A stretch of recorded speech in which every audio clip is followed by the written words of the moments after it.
যারা পানির মধ্যে রসুন গাড়ছেন, যারা পানির মধ্যে রসুন গাড়ছেন, পানির মধ্যে গাড়েননি, মনে করেন নামাত রসুন গাড়ছেন, ওই রসুনটা কী হলে আগামী বৃষ্টি হলো, বৃষ্টি হওয়ার পর মনে করেন পচে যাবে গেলে, বুঝছেন?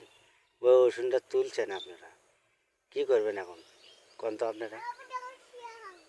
আপনারাই কোন কী করবেন এখন?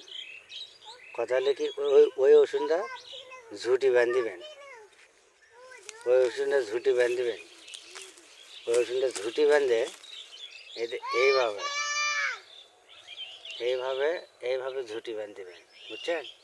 এইভাবে তার মোটা করে আরও আমি তো কম দেখালাম, কম এইভাবে মনে করো বেশি করে ঝুঁটি বাঁধিবেন, বাঁধে আগ্নে তো রোদ নাই, আপনাকে তো রোদ ওঠে না, সেই রোদ দিবেন, রোদ দিলে বেলা তাহলে গোড়টা শুকিয়ে যাবি, গোড়টা শুকিয়ে গেলে বেলা মনে করেন গোড় শুকিয়ে গেলে বেলা তাহলে মনে করেন রসুনটা আর পচে গেল না, তাহলে আর নষ্ট হলো না। মেলা মানুষ তো ভয়েতে রসুন তুলছে, বুঝলেননি?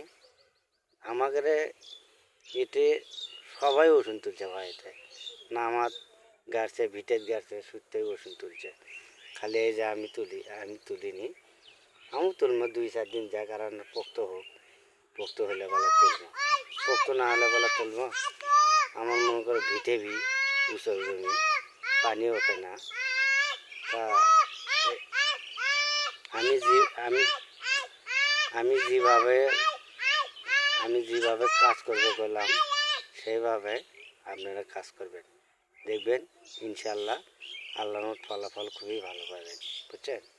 এই ওষুধটা কী করবেন, রোদের দিবেন, রোদের দিলে বেলা রাঙের থালে তুলবেন, রোদের দিবেন, তাহলে শুকিয়ে যাবি, তাহলে ওই ভিজাটা আপনার মনে করেন শুকিয়ে গেল, তাহলে আর ওষুধটা নষ্ট হলো না। সবাই তো ওষুধ তুলছেন, বুঝলেননি? ধন্যবাদ, ভালো থাকবেন।